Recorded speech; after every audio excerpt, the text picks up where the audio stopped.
recording. Hi, I'm Mike Skrypnek, CEO and founder of GrowgetGive Coaching, and I've started this video series to ask the simple question, how do you live your GrowgetGive life? In the next 20 minutes or so, you're going to hear important secrets, tips, and tricks shared by successful entrepreneur business owners, and now my GrowgetGive Coaching Book Mastery graduate authors as well. Today's guest is Launa Germiquet.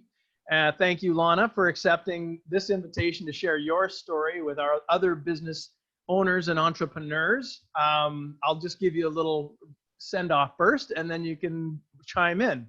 Launa's a business entrepreneur, life coach, best-selling author. We're going to talk about that today.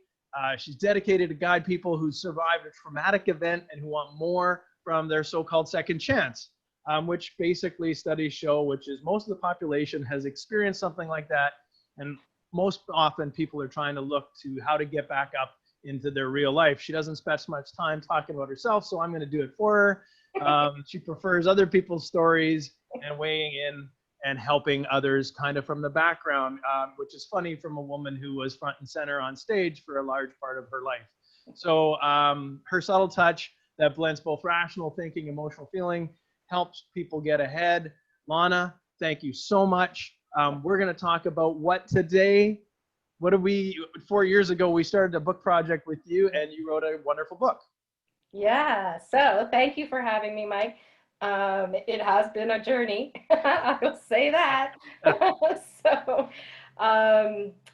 to start, just a little for what you already shared for what I do, I openly admit I naturally am a business person, but I think concentrating too much on business actually made me sick, and I needed to heal myself and understand how life is important as well. And business is life, if you ask me. But yeah, you know, for others, there's other parts of life, and I don't have children, that sort of thing. I know that that's a big impact on many. For me, I couldn't have children. So where does my focus go? And so I had to learn how to be with myself and come forward correctly and that sort of stuff. So that was my first part of writing a book and why I had to write one. And it was one of my coaches. Everybody said, well, if you don't write a book, nobody's going to know, and share your story and get it out there. Well, it was a process. Yeah, well, we definitely got it out there. You know, Launa, and I'll disclose, like you and I've known each other probably 20 plus years, right? Yep, yes. You know, I think in that regard, and then we started working. You and I were asked me to come help you. Yeah, we were both in the financial industry, which is why we got to work together that way, right? Yeah, and you're a hardwired entrepreneur. I can attest to that. You don't let your feet stop moving, but you know, you've always been a person with heart. And when it came to, you know, push came to shove and making that transition from, you know, true, pure business to, wait a minute, this is a bigger thing for me and it has to be. I thought that that was something that really defined you a lot more. And, you know, quite frankly, you probably smile a heck of a lot more now too. I probably do. Which is something. Back then, what is my little observations? This is my first business was Annual Communications, which was all marketing for, you know, branding companies and getting them out there in the investment world. Yeah. Obviously, that's how we connected. So, it was interesting always branding other companies, and then learning to do it for myself was a big step. And thank you to you, Mike. It helped because. Yeah. Well, you know, it's, you're welcome, but you know, it's really, you do all the work. So I'm just there as like a, you know, a whisper in the ear kind of person. And, you know, I joked about you smiling. I include, for anyone who may or may not have read my book, Entrepreneur Secrets of GrowgetGive Life. I also start with a preamble and an intro about why I do what I do and kind of some people who've affected me. And Launa, you were one person who affected me by basically saying that everyone's afraid of you and you're intimidating. And until, of course, you get to know you, and then you're really quite a sweetheart. Thank you for at least getting to that point with me. And from that point, I just started smiling more. And you know, it was around time where I was doing so much speaking, public speaking. I mean, who knows when those days are going to happen outside of Zoom. But anyways, I wanted to share that Launa is that person in my story. So thank you, Launa. Anyways, let's get to it. Let's talk a little bit about you after I explain a little bit about why I even do this. So my life philosophy and business philosophy really is outlined in my recent three-volume book. Say that 3 times fast. Entrepreneur Secrets to a Grow Get Give Life, and in it I share the secrets that entrepreneurs can use to ensure they find success by teaching them better ways to grow their business, get more freedom, and give back. Now, book writing is part of what I call building your mountain of credibility, and it's part of growing your business in marketing, sales, and positioning you top of mind as the authority with your marketplace. Launa, you're an impact-minded entrepreneur, and leaders like you set the bar, and you're definitely one of them, right? So I'm hoping you can share some of your wisdom around your book and maybe your business and your businesses with us today. So maybe tell me a little bit more about what you're up to today, why you even do what you do, and how you're serving your customers right now. So as I shared earlier, I am I've branded businesses. And so taking it from a business level to, I was working with entrepreneurs, obviously, but taking it to a personal level and working with people one-on-one to build businesses, I find to go deeper is better. And to get started on that with my book, I had to let my story out about the things that I went through for health. And it shares in my story that I ignored myself for almost 15 years having seizures daily. And that was a big pitfall. And so lucky for me, in that 15 years after that, I did happen to have brain surgery, which I was qualified for, which also, knock on wood, only 2% people qualified, only 50% people actually heal the way that I did. So I feel so blessed for that. I've talked to people that have had the same surgery and the questions, and how come you turned out different? I'm like, I don't know. I'm special. Yeah. So anyway, to share that story and get it out there to people in the world through my book, well, my first thought, well, I was just doing a chicken soup for the soul thing, and I was just going to get a bunch of stories and put them out there. And then I was referred to people, an editor out in, I think, New York. It was in the US anyway. So it was going to be, $40,000 later to make the book happen. And I was like, no, that's good work. And then lucky for me, Mike and I reconnected, and Mike helped me make sure to get, I will say this from the outside, trying to brand yourself is hard. You need that outside view to help you get forward. So yes, I have my checkbox that I've helped that many companies brand, but to do it for myself, I think was the hardest thing I ever did. Yeah, I remember some of our first discussions, and it was tough. Like, it's like pulling teeth sometimes when you're in it. Yeah. And your story is amazing, and maybe you'll share a little bit more. But your story of how you kind of came to terms with the fact that you were ill because it hit you like a truck, and then how it affected you in a business world, and then where you decided to move after that and get to this book journey, and then saying, well, what the hell the hell do I do for people, and why am I even doing it? Which is one of the key things. Like, why even write a book? Why was that important for you? Well, I do admit this. So some of you may know him or not. His name's Jay Facette. He's a coach out there, and that's who I was working with at the time. And he was the one. He said, Launa, you have the story. Go out and write it. Otherwise, it's not going to happen. And so this was the struggle. Was my own issue. Is that through my brain surgery, they took out a part of my brain, and I basically was at a grade 6 level for my English. So when I had to learn how to speak English again, and it took 3 years for my brain to heal after the surgery. So that's just a little block of, I don't know, time. But as my brain started to heal, and I was, continued to doing crossword puzzles and reading, and of course working, I put my own separate business to the side for a bit, just to get that brain going again. It's so important to keep it active. It just amazes me on how it can heal, even if you just keep it going, right? Yeah, it's So yeah, so in the book, it was Jay who suggested it, and then of course I came across you. So thankfully to you, as I said, I thought that I could just write a chicken soup for the soul book, and no, that doesn't work. So that was my big aha moment, and I respect how much you made sure I branded myself correctly, shared what I actually do know in business along with it, and all the stories I got as well. So well, and it's so often we start in this journey, and we have this personal reason as to why. And quite frankly, throughout the journey of writing a book or whatever it is that you're doing, it evolves just like anything. But sometimes there's a why and so what. And mhm, I think maybe that's one of the things I help people with, is that so what is mhm. to kind of like, yeah, so what are you going to do about it? Why does And it you pressed matter? me. I mean, we would be in our interview, or we would be in our meetings.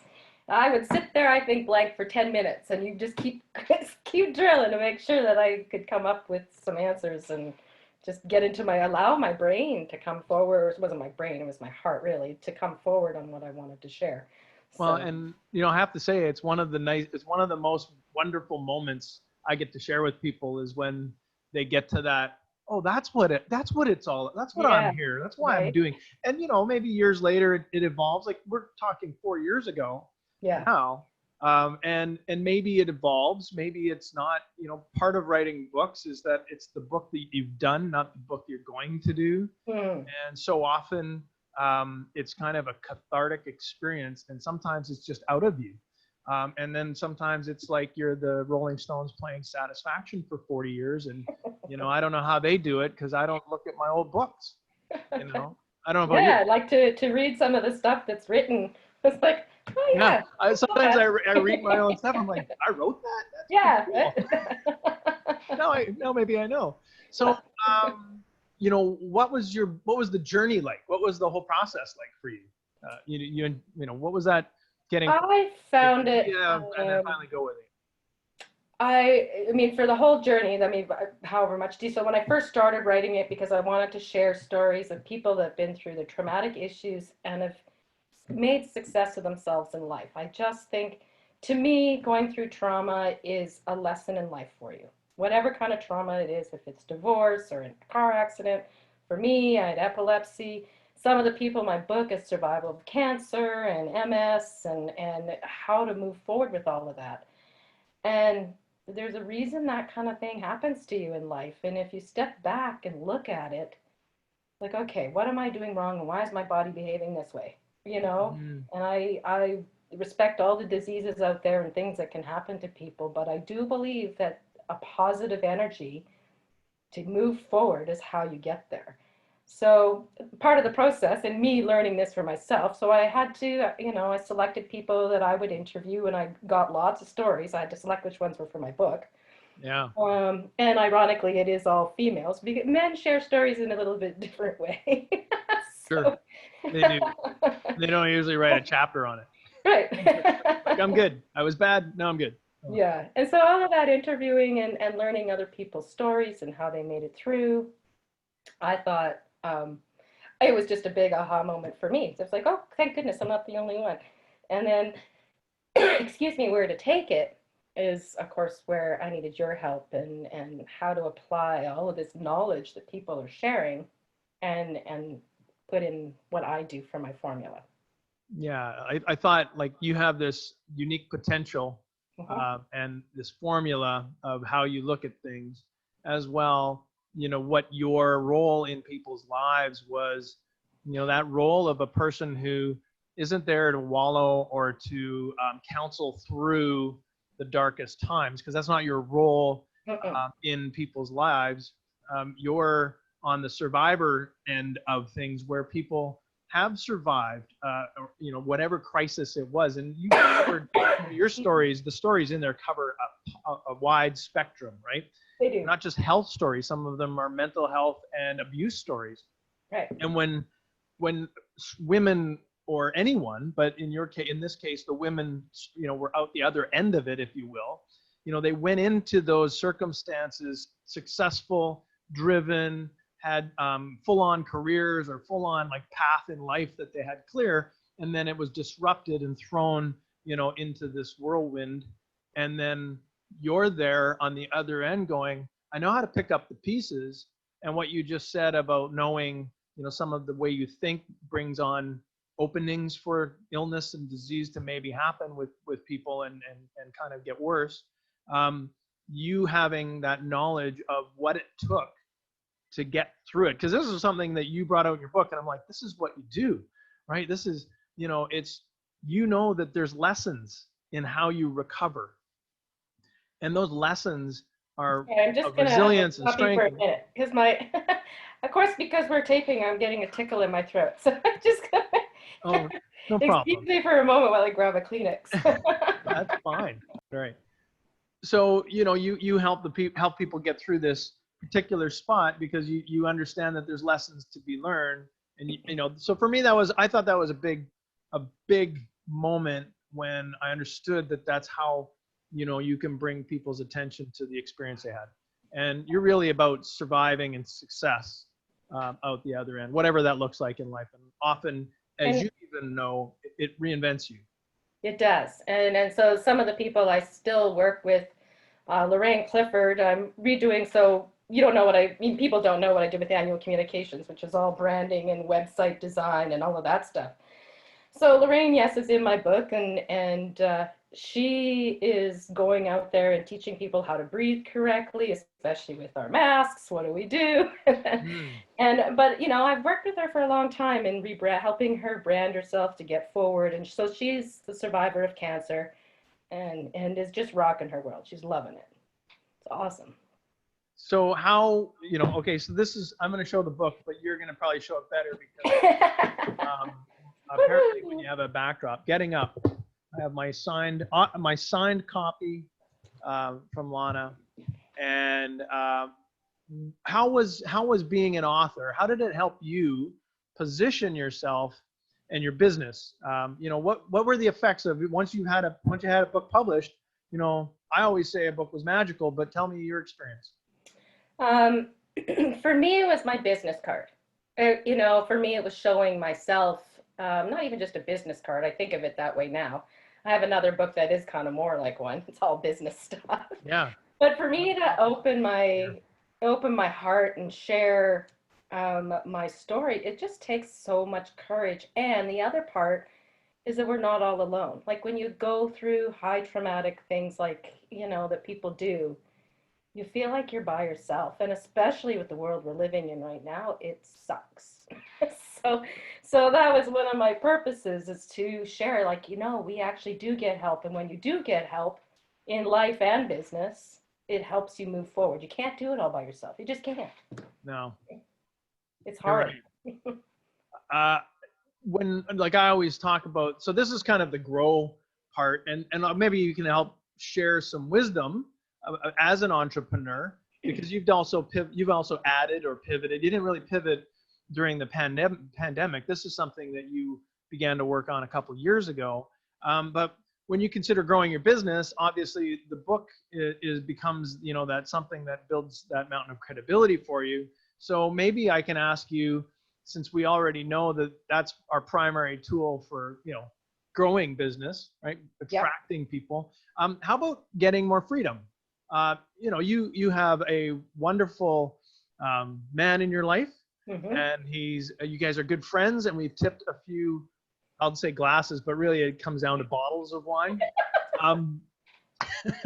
But you know, part of being able to do that and enjoying life to its fullest is getting freedom. Yes. And you know, part of Grow Get Give is the get and getting more freedom. What could you share are some tips or secrets that you've learned on how to make sure that you have freedom in your life as an entrepreneur? Because you are an always on woman. You're always thinking. Yeah. And then it's, I do thank Francois for helping me with it. So before I met him, I admit that I worked yes, as an executive assistant. So I was pretty much the only person in the office and did it all.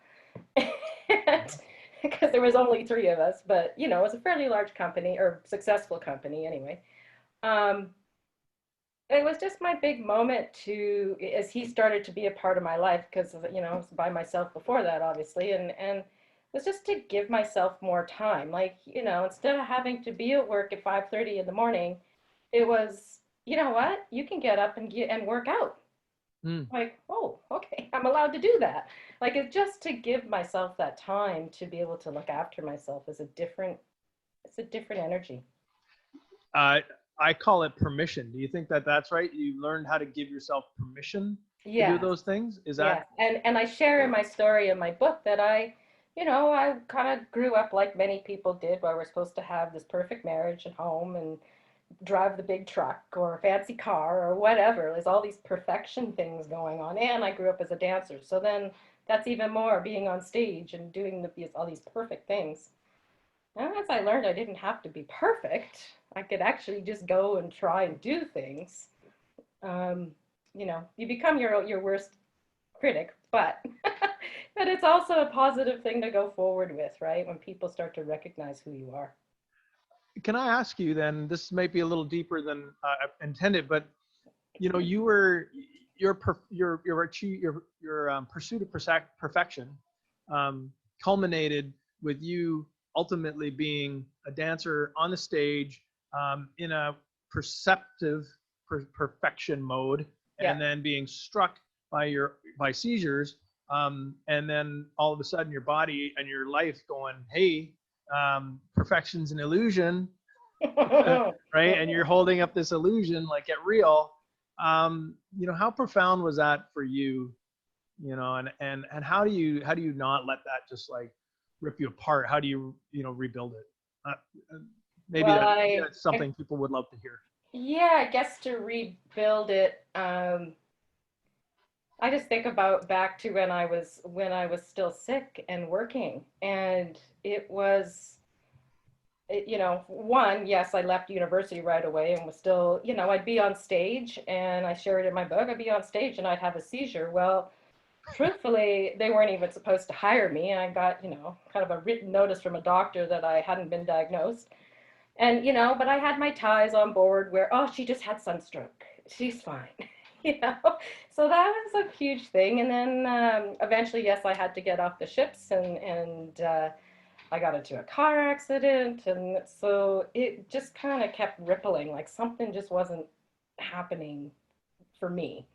Anyway, my dad pulled me into business and taught me, you know, a fair bit about business, but he saw me sick the whole time too.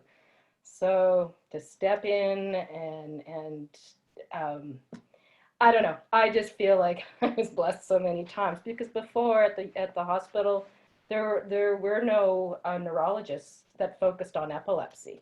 Oh, So I would walk in every time and go, well, if that pill's not working, how about this one? If that pill's not working, how about this one? And that's all he would say.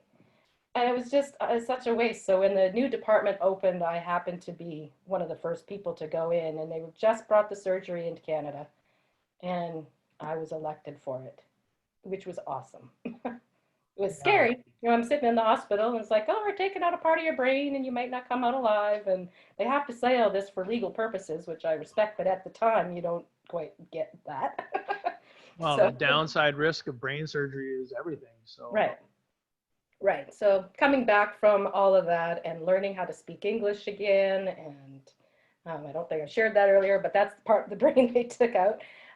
So just really learning how to communicate again, because your brain and people with concussions, this happens to all the time.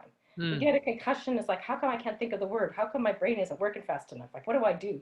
Oh, Uh, yeah. it's frustrating. Wow. And then lo and behold, you're an author. Yes. So, like, bada bing. I mean, you've always been a motivated, driven entrepreneur. Authorship was I think, a real turning point for you in just how I watched and observed how Yeah. you navigated. And, you know, it's funny how sometimes we think that, you know, that's the direction we're going to head. And then it shifts. Like even the book I published back in January, I added all these new trainings after the book. I'm like, it's not even in the book. And I thought of them 2 weeks after the book was published. Like, you know, this whole mountain of credibility, the freedom rules, and, you know, something I call big impact giving process were all kind of there, but I formalized them, made them part of my training now, and they weren't in the book. They weren't like formally in the book.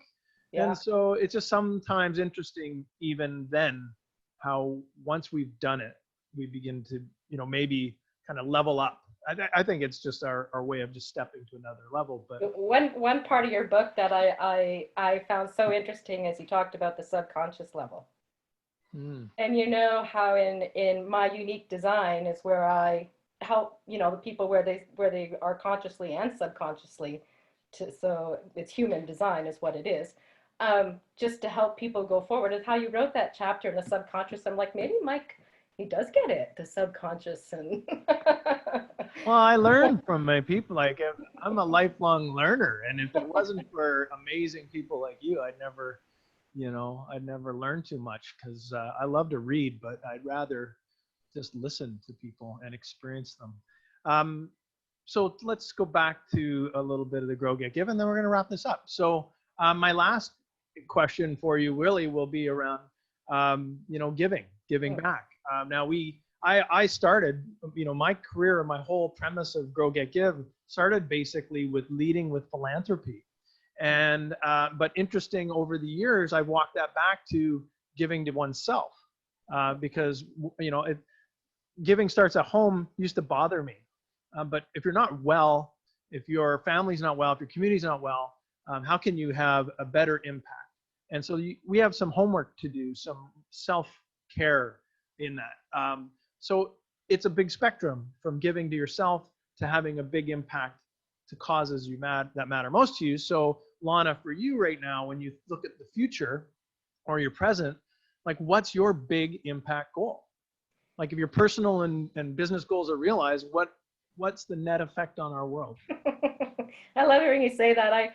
You know, even though I'm, you know, in my mid 40s now, when I was 30, you know, I had my first successful company. I was married and divorced. I had my brain surgery. I, you know, had traveled the world. I'm like, what's next? What do you do? What is next? That's what I want to know. Yeah, so that's how I got into the business coaching side. And on my heart, I like starting businesses. So the third one I'm working on now is the Great Attenders. And we're helping people take care of their properties and live life and not have to worry so much, just get some help. And I have to say, not sitting behind the desk 24/7 is kind of fun. I'm not gonna lie. I'm a little pissed that you came up with such an amazing name for a business and I wasn't involved. I wish I was part of that brainstorming. The Great Attenders. Like, yes. Think about how amazing that name is. You know, I think that, you know, your heart is in the let people not worry, not stress, and allow them the freedom that they deserve and work for. Yes. By serving them in that way. So I think that's pretty cool. And it's and that's part of what I do, is helping people brand. And I know I'm throwing this out there. You can cut it out if you like. But no, for Francois' new salon, that's we're calling it his underground salon, because he's kind of doing it underneath, you know, because he's still going to work at a regular salon where he rents a space, but now it's literally underground and business-wise underground. And so yeah, we were able to brand him with that, and we'll go further. You'll see the website soon as I'm creating. Totally. Like, I'll give a plug right now. Francois is one of the best. So Underground Salon, is it? Yes. Go find it, because, you know, the experience you get is not just an amazing haircut. He's a stylist with incredible style, and he's a wonderful human being. And all the awards he's won. Oh my gosh. And if you want to talk wine, the man's a sommelier as well. Yeah. So he knows what he's doing. Mm-hmm. I just think of Underground Salon, and you're going to have the little, like, the prohibition peepholes. And the only way to get in is you have the peephole in the secret. We may do that. Why not? Make it really branded, like it's like yeah. a special clandestine prohibition area haircutting.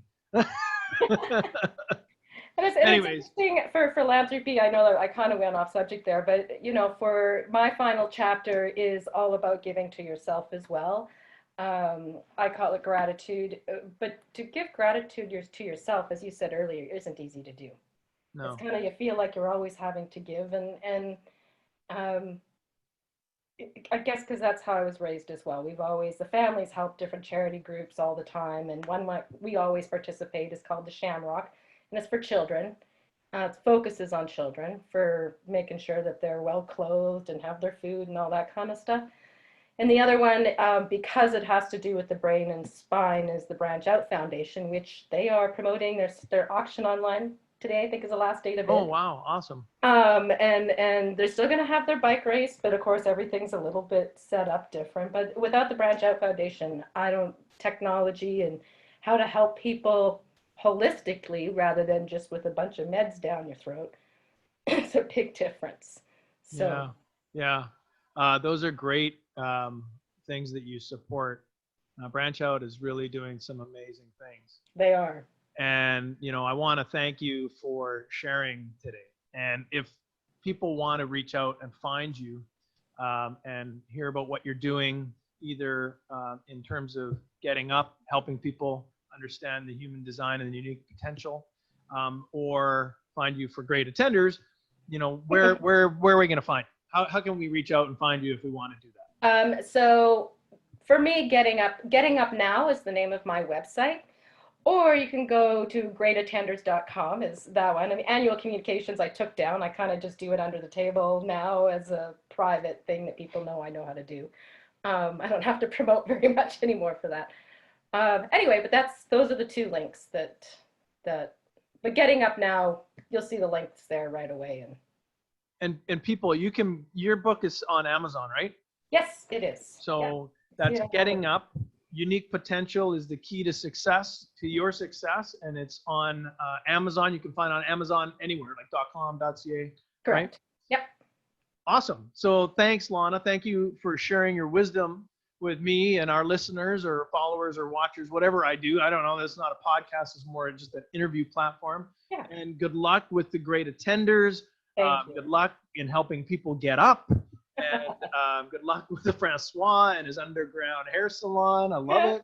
A few businesses. We've just still got a few businesses running, which is It's great. so good. You guys are entrepreneurs to the core. I'm Mike Skrypnek, CEO and founder of Grow Get Give Coaching.